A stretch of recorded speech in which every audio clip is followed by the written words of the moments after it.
Nah, itu ngomong soal isoman mandiri.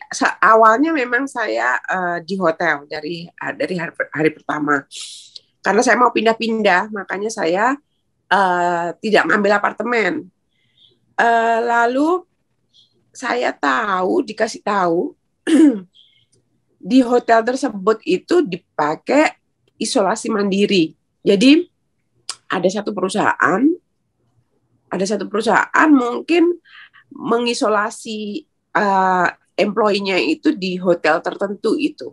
Dan itu ada daftar-daftarnya. Hotel itu ada, termasuk hotel yang saya tempatin.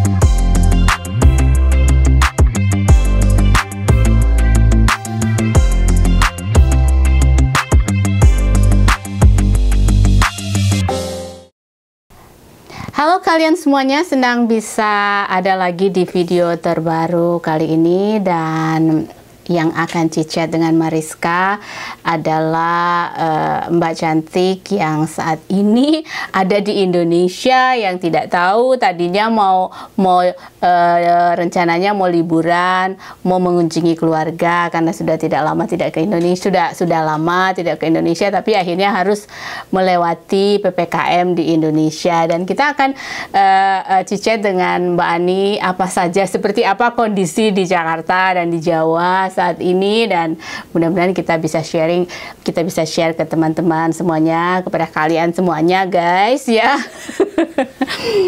Supaya bisa nanti ada sedikit lah yang kita tahu tentang keadaan di sana, saudara-saudara dan teman-teman kita di sana seperti apa. Oke, selamat pagi waktu Jakarta Mbak Ani, ya ampun. Selamat pagi Kak Pinkan, ya ampun, nggak ngira loh. Tadinya saya lihat, wow, jalan-jalan, karena saya pikir pasti ini emergency karena ada keadaan, tapi ternyata kata Mbak Ani tadi sebelum kita cicet, saya malah nggak tahu.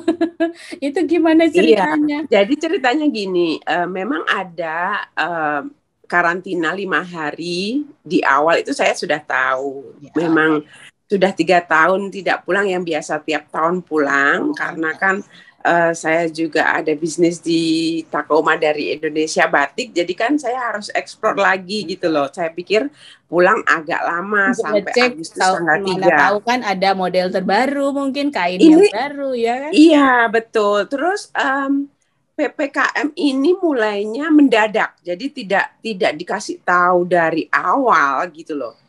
Jadi saya kaget pas saya sudah di sini 2 minggu akan ada PPKM. Saya pikir PPKM apa sih gitu. Ternyata lockdown. Bahasa lainnya lockdown gitu. Terus akhirnya gimana nih? Oh nggak apa-apa. Jadi saya sempat dari Jakarta ke Madiun, ke Cirebon ke Madiun gitu ya. Itu 3 hari sebelum PPKM dimulai tanggal 3. Ternyata sampai tanggal 5 saya rencana ke Papua, saya berencana ke Kalimantan sama Bali, totally nggak bisa. Karena harus siapkan, karena yang KTP, harus KTP Papua, karena harus pokoknya banyak yang dari government itu saya nggak bisa memenuhi, jadi saya nggak bisa pergi. Maksudnya KTP Papua, untuk ke Papua harus KTP? Iya, jadi memang penerbangan tidak ditutup, tapi saya tidak bisa terbang karena saya bukan penduduk Papua. Yang bisa masuk Papua adalah orang yang ber-KTP Papua. Gitu. Atau orang yang bertugas, atau ada keluarga sakit, atau berduka. Dan saya hanya akan mengunjungi adik saya, yang adik saya sehat gitu, jadi nggak bisa dibetulkan gitu. Terus jadi adik saya pun juga tidak bisa keluar dari Papua ke Jawa. Oh gitu. Tapi gitu. Kan yang saya lihat di sosial medianya Mbak Ani sempat ke Jawa kan itu? Saya di Jawa, saya kan di Jakarta. Terus di Madiun. Kembali ke Jakarta.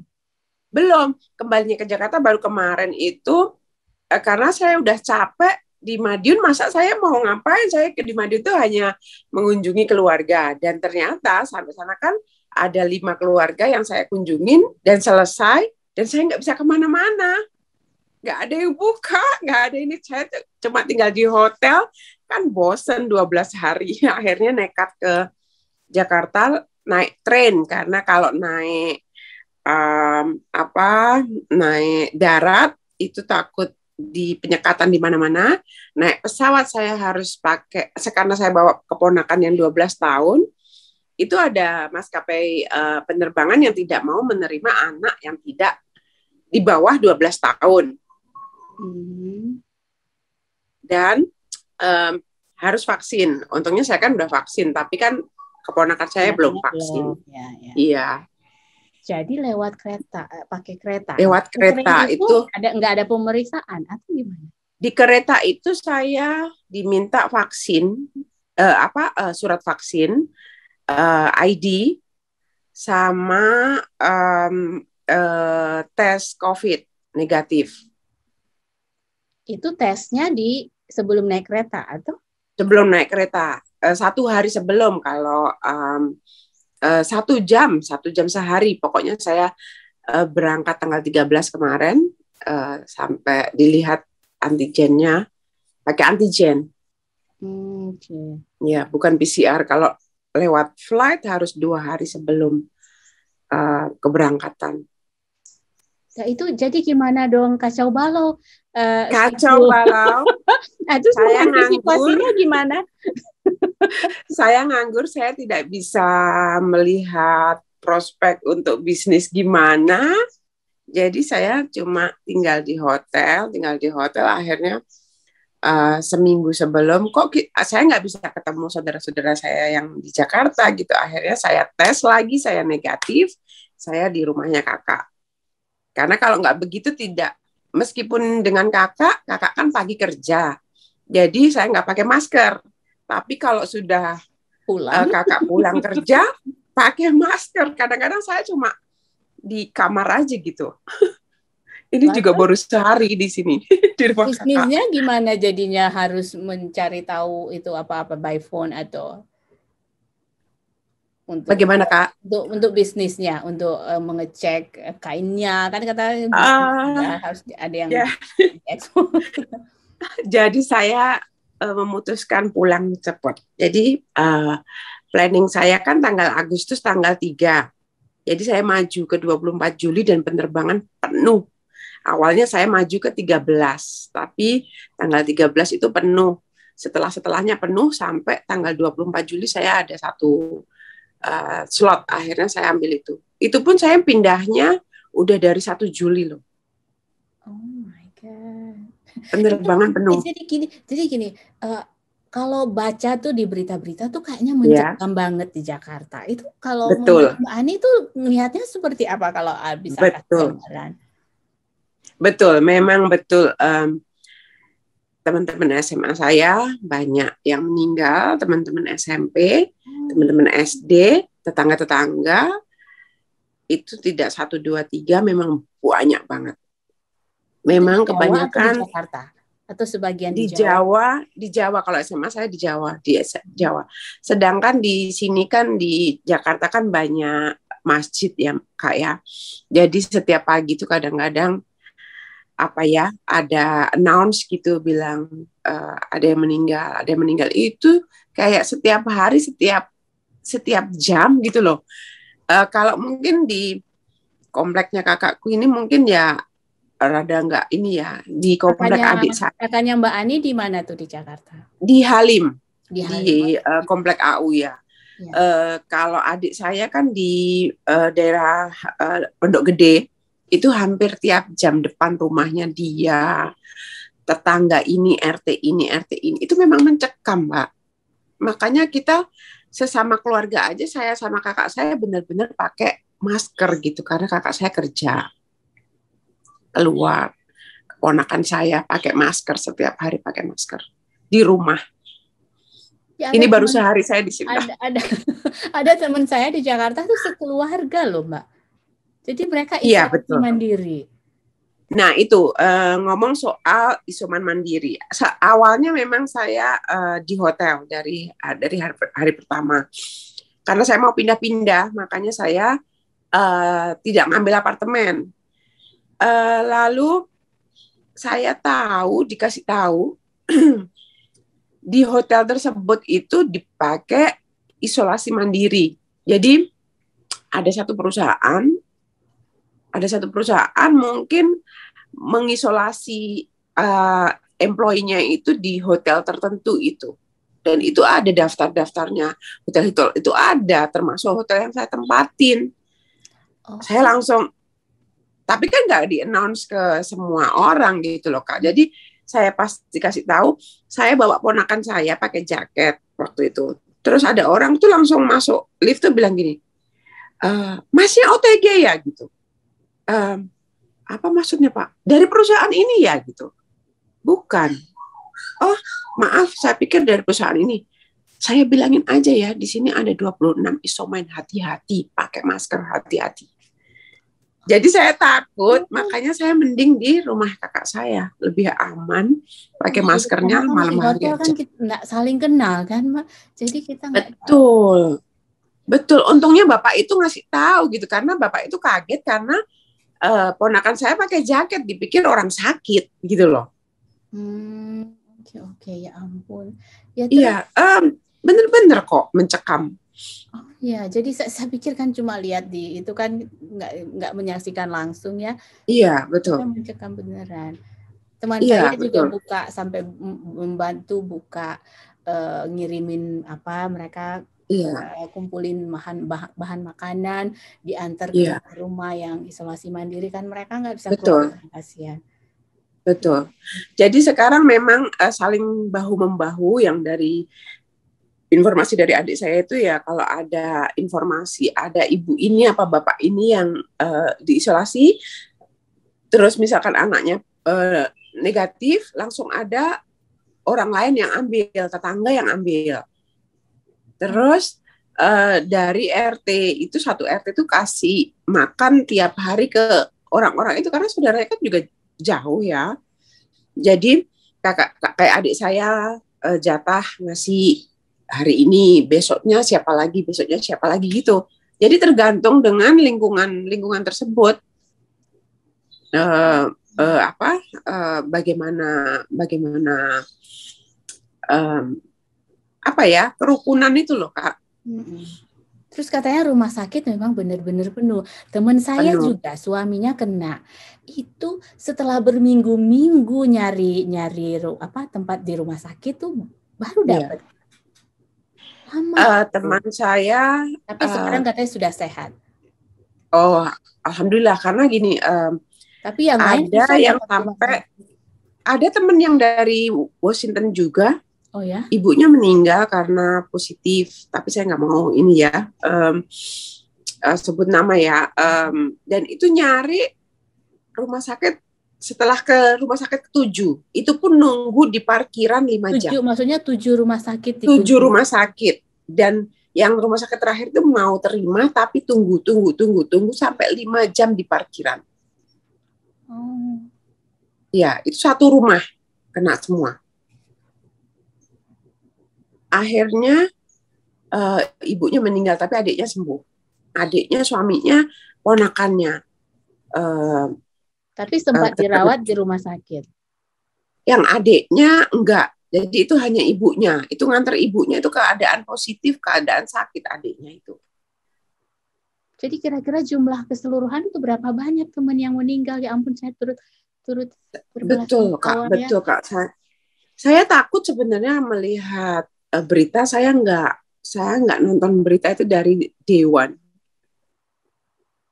Karena saya masuk Jakarta. Dengar langsung karena memang temennya dan saudara yang temennya yang merasakan yang.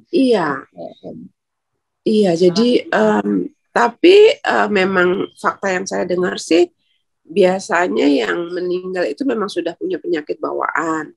Ya, dan mungkin belum divaksin juga. Tapi ada temanku sudah divaksin, tapi tetap dapat. Cuma gejalanya nggak yang gimana gitu. Tapi kata aku, itu memang pusingnya itu kebangetan, benar-benar gak nyaman. Betul. Betul. Batuk yang tidak ada dahak, batuk kering.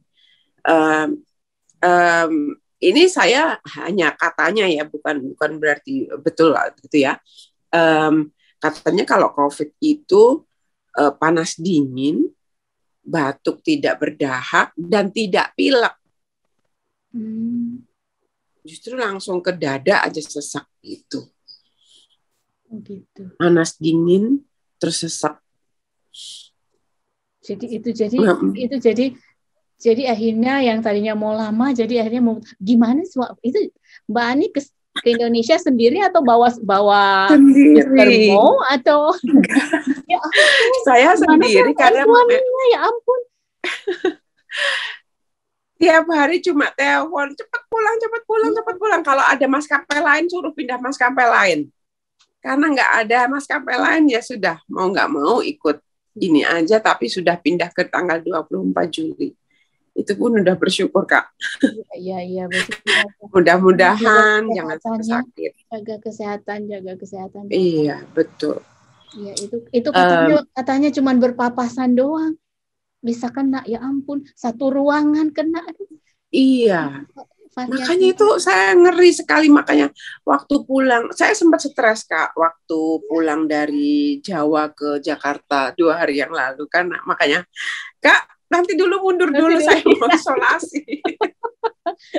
Karena saya mau pulangnya mau isolasi, itu saya stres karena saya membayangkan berapa orang di dalam gerbong, terus nanti gimana saya pakai masker yang layer sudah 6. Itu saya dobelin lagi. Saya pakai face shield.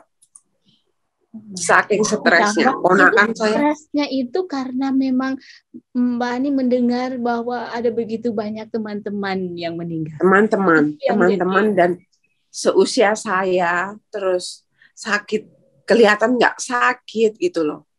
Terus tiba-tiba cuma dapat COVID itu, tiba-tiba meninggal. Jadi saya pergi naik kereta itu sore, dengernya pagi. Kan makin stres gitu loh. Tetangganya kakakku, aduh makin stres gitu. Akhirnya aku nanti gimana. Akhirnya saya cek negatif, langsung pergi. Udah saya lega, langsung isoman sendiri di kamarnya kakakku. Jangan di hotel. Akhirnya udah di sini aja nggak apa-apa. Terus aku di kamar sampai seharian kemarin. Sekarang baru keluar, itu pun nunggu kakakku pergi dulu baru saya keluar. Ya ampun, jaga kesehatan ya, astaga. Itu jadi ya udah nggak apa-apa lah, nanti diulang tahun depan ya.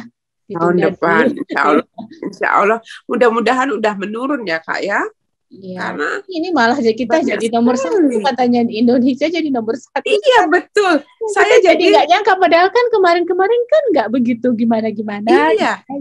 Iya. Aduh, kok melebihi India sama Brazil, kan saya langsung telepon, aku bisa masuk Amerika lagi apa jika ini. Temenku datang katanya nggak apa-apa, cuma kalau negatif masuk. Karena kan di sini kebanyakan kan, apalagi kan Mbaknya di Washington State. Rata-rata kan di sini udah 70%, mungkin 65% gitu sudah divaksin. Jadi ini malah nggak pakai masker, Mbak. Orang udah bisa. Iya, makanya sedih banget ya. Pada ke hiking, pada udah banyak yang ke New York ya teman-teman. Saya gini, aduh kok bisa terjebak di sini. Tapi gini ya, dalam hati mental saya juga pulang itu antara stres karena katanya imunnya turun. Jadi sedih nggak sedih Kak. Jadi gini, saya senang pulang ke Amerika, tapi saya sedih meninggalkan keluarga saya gitu loh ya. Iya, kadang khawatir ya. Khawatir. Jadi dibilang senang pulang enggak juga. Karena tahu kondisi kan, jadi makin aduh gini loh. Makanya saya cerewet sekali, prokes gitu. Ya mudah-mudahan ini cepat berlalu ya. Ya udahlah. Tapi Kakak tahu kan? Oh ya, kenapa? kalau mall semuanya tutup itu tahu kan? Ya tahu mall tutup. Ya. Tapi kalau yang mencekam benar-benar mencekam gitu, yang ada di Bayansa tuh biasa. Tapi ketika melihat ada sih terakhir, tapi aku pikirkan mungkin belum nggak seberapa itu. Tapi ya Mbak cerita, astaga itu berarti beneran ya. Benar, penyekatan di jalanan itu nggak di Jakarta aja, di kampung saya juga. Jadi saya mau ke kakak saya kan kayak travel 1 hour gitu ya, ke each other gitu. Jadi ada penyekatan sana sini. Jadi nggak bisa lewat, nggak bisa lewat. Jadi saya ketemu kakak saya itu sekali. Sempet makan malam sekali pas tanggal 3-nya, dan setelah itu tutup total. Ya. Tidak bisa semuanya take away, semua tutup. Tapi bisnis ada yang kecil, ada yang mau bagaimana lagi ya Kak. Kalau ditutup, kasihan mereka nanti bagaimana mereka dapat duit kan? Iya, betul. Kalau cuma berharap yang nganterin makanan mungkin makan bisa ya, tapi yang lain mereka butuh juga. Iya. Karena kan bill tetap jalan juga kan, nggak mungkin pemerintah nyetop bill. Iya, nggak bayar bill gratis itu. Iya, mungkin. Iya. Harus bayar kartu kredit, harus bayar ini, bayar itu. Jadi ya orang sekarang nekat aja mau nggak kerja, saya dapat dari mana? Oke. Mudah-mudahan cepat berlalu ya Mbak. Kita nggak usah ngomongin itu. Kita ganti sama itu Sanggar, sama butik Sanggar sama butik di Tacoma itu masih jalan kah atau? Saya sudah stop tadinya mau beli batik tuh cuman planning doang, nggak pernah. Saya stop itu dari 2020. Jadi pertama kali itu saya stop, terus gara-gara pandemi juga. Gara-gara pandemi, karena kan barang dari Indonesia gitu. Terus makanya saya ketinggalan zaman, kayak ini yang lagi in apa gitu ya, batik. Ternyata ya sampai sini nggak tahu apa-apa juga, belum sempet ke tempat batik malah. Belum sempet. Jadi kalau aku mau pesan ukuran S atau nggak ada ya. Nggak bisa, paling nanti ujung-ujungnya satu size gitu. Cuma kan saya nggak bawa barang dagangan sekarang. Nggak bisa order, nggak bisa apa juga. Jadi ya totally visit my family yang sekarang itu, make sure everybody okay, dan alhamdulillah oke semua. Di keluarga saya nggak ada yang sakit, itu udah rezeki besar Mbak, Kak. Iya sekarang tuh ya Mbak ya, nggak usah ngomongin yang lain deh. Benar, kayak kita saja udah berkali-kali sangat bersyukur ya. Betul, berkali-kali kita selalu kalau sudah kayak begini harta pun nggak ada, nggak ada. Ya punya uang untuk COVID sakit, habisnya juga banyak gitu loh. Jadi sudahlah, memang ini udah rezeki. Sehat itu rezeki itu benar-benar di saat seperti ini. Adakah hikmah yang diambil dari perjalanan ini? Saya lebih dekat dengan keluarga. Yang jelas telepon-teleponan setiap hari, semuanya kasih informasi, saling mengingatkan, saling berbagi. Kayak kakak saya, beli sari buah ini, langsung disebarin ke yang lain, termasuk yang di Papua dikirimin gitu. Terus ada obat ini, ada obat itu, ada susu beruang yang sangat langka gitu ya. Sorry aku nyebut merek. Sebelum kita pindah ke urusan butik, itu susu beruang itu kok jadi tiba-tiba langka. Itu kan itu memang benar memang betul itu nggak ada, benar-benar nggak ada. Jadi susu beruang itu susah sekali didapat, kalaupun didapat harganya udah double. Minyak kayu putih itu katanya juga air kelapa, pokoknya semua yang Oh ya, waktu di Jawa, di Madiun saya, ada satu obat, itu apa gitu, saya lupa namanya. Dicari di semua apotek seluruh Madiun nggak ada. Ya ampun, Obat jadi apa ya? Obat, pokoknya untuk virusnya gitu, nggak ada. ya ampun. Ya udah, kita ke butik. Jadi nanti Oke. kapan buka lagi rencananya setelah pandemi, nanti pulang itu baru nanti dibuka. Tergantung Berarti Indonesia nanti aja. tapi kan ada aktivitas nari-nari Bali aku lihat kemarin yang tahun Iya. kemarin itu kan itu Oh, itu boleh kan? Itu volunteer kan aja, hotel kan? Kak. Oh, itu volunteer ya. Iya. Oke, Iya. Volunteer ikut membernya ICA, Indonesian Culture Association. Itu juga baru mau bangkit lagi karena setelah pandemi di Amerika kita nggak ada undangan dari mana-mana, nggak ada event, jadi kita mulai berlatih lagi bulan September ini. Kemudian saya hikmahnya dari pandemi saya selesai sekolah, jadi saya nggak ya sekolah ya kerja gitu enggak, jadi benar-benar sekolah. Akhirnya alhamdulillah juga selesai. Sekolah apa tuh boleh tahu? Business entrepreneurship. Oke. Terus makanya setelah sekolah selesai last quarter ya summer, makanya pulang dulu ke sini biar kita dapat cari opportunity di sini gitu. Maksudnya apa yang bisa dibawa ke Amerika, tapi malah seperti ini. Jadi ya nunggu lagi tahun depan. Ya, yang penting itu tadi Mbak sehat. Sehat. Ya, make sure everybody sehat juga. Jadi sedih Kak.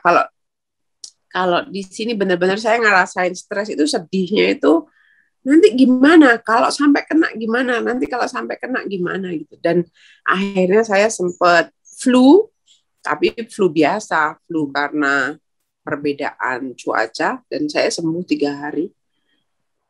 Ya, tapi memang tidak ada indikasi COVID, tidak ada, cuma pilek yang benar-benar pilek gitu. Oh ya ampun. Jadi nanti tanggal 24 sudah mau kembali ke Indonesia dan apa yang kembali ke US. Kembali ke Amerika, sorry. Iya. Yeah. Dan setelah berjuang berminggu-minggu untuk nyari tiket untuk pulang ya. Padahal sebenarnya Agustus baru rencana untuk pulang.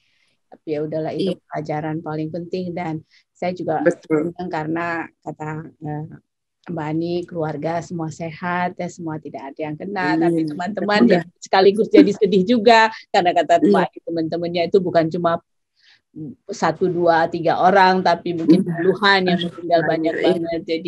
Jadi itu meninggalnya keluarga ya, satu keluarga atau beberapa orang. Itu saya jadi sedih, dan ya semoga cepat berlalu, semoga amin, semoga kita pray for Indonesia. Ya, kita doa bareng semoga cepat berlalu ya, apa yang kita bisa buat. Kita juga bingung ini cuma bisa doa karena kita nggak ngelihat, kita nggak bisa lihat ini sesuatu yang benar-benar apa ya, kata orang sini katastrofi. Oh my God, itu iya. Aduh. Keluarga kakak di Manado baik semua ya Kak? Mudah-mudahan ya. Tapi di sana kan sedikit, tapi sekarang serem juga, mulai naik ya gitu dia. Jadi mereka juga ketakutan. Jadi ya gimana juga ya, mereka khawatir, tapi mereka juga sekaligus nggak mau nge-stress kan. Jadi ya itu. Betul. Ini Kak, PPKM ini kan bertahap sebenarnya ya. Memang mau diperpanjang katanya kan.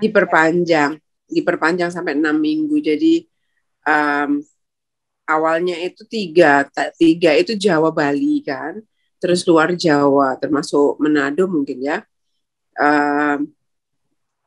Itu tanggal 7 Juli. Terus ada yang mulai juga nanti 12 Juli. Jadi saya nggak ngerti sebenarnya. Tapi mungkin pembatasannya itu memang diwacana tanggal 3 gitu ya. Jadi ada yang masih masih ada yang mulai tanggal 7, ada yang tanggal 12. Penerbangan memang tidak ditutup, transportasi tidak ditutup, tapi syarat-syaratnya yang memang harus susah untuk dipenuhi. Karena kan ini menurut saya tuh ya karena itu dari airport, dari mana lalai gitu ya. Iya. Udahlah kan ini waktunya kita nggak bisa saling menyalahkan ya. So kita waktunya untuk sama-sama bangkit, sama-sama doa, sama-sama ya taat aturan gitu kan. Betul. Betul kan, untuk gini aja, paling tidak untuk diri sendiri dulu ya Kak ya. Ditertibkan dari diri, keluarga. Iya, dari keluarga aja udah dibilang. Jadi saya nggak ada istilah peluk-pelukan, nangis-nangisan yang baru ketemu gitu, nggak ada. Jadi sama kakak memang ketemu, terus ada kakak saya yang punya sakit, itu dia dari jauh aja wave gitu, terus yang penting sehat, udah masuk kamar dia. Jadi setiap saya ke rumahnya itu beliau masuk kamar cuma sehat, ya udah gitu. Terus balik lagi ke kamar.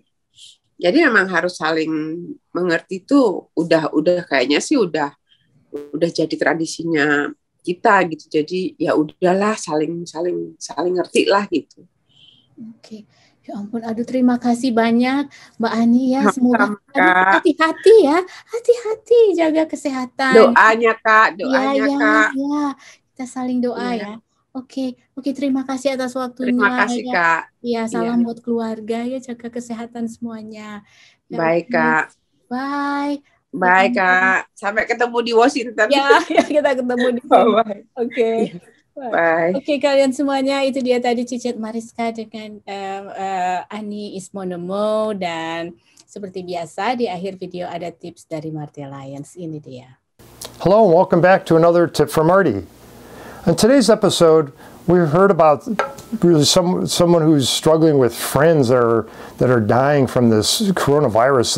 This new Delta variant is just sweeping through the world. And even though there's a lot of vaccines available and people are taking them, people that don't have the protection of the vaccine, unfortunately, are suffering the consequences of this really, really bad news. And you can imagine a lot of people saying, "What do I do? You know, how do I get through this?" And one of the points that Dale Carnegie always made is to live in day-tight compartments. In other words, really live in one day at a time. When we are focused and really worried about what's going to happen in the future, what we're really doing is we're paying interest on tomorrow's problems. And they're going to be there anyway, no matter what. Why would we bother making them bigger just by worrying about them in advance? Why not just say, you know what, I'll deal with that when I get there, but in the meantime, I'm going to do the best I can today and hope for the best. And try and, once you've accepted that, maybe try and improve on the outcome there. And so for people that are really struggling, our heart goes out to everybody who's really been afflicted by this disease. It's just ravaged the world, and it's continuing to go right now, even though we're having a lot of areas with vaccines that are becoming more widespread. So we're hoping that the vaccine can be available to more people to help them get protection from this. Statistically, their odds of getting injured from that are almost zero, but the odds of being stricken by the coronavirus without the protection is a lot higher. So we're hoping people have the ability to make use of getting the vaccine. We hope more is available, but in the meantime, keep your chin up, hope for the best, wash your hands a lot, wear a mask, really take all the preventive cares that you can, and live in day-tight compartments, just one day at a time, get through the day, and when you have a moment, tell the people around you that you love them, because that's what matters more than anything else in our lives, is who we are around and how we affect each other's lives, not what we accumulate and how much stuff we have when we die. That doesn't matter. It's the people around us that matter. So tell them that you love them, give them a call, and live in day-tight compartments, and I think you'll be a happier person. There's your tip for the day. A little bit sobering, but we hope that there's the optimism there, that things will get better. So hang in there, and things will get better. Have a great day. Bye-bye.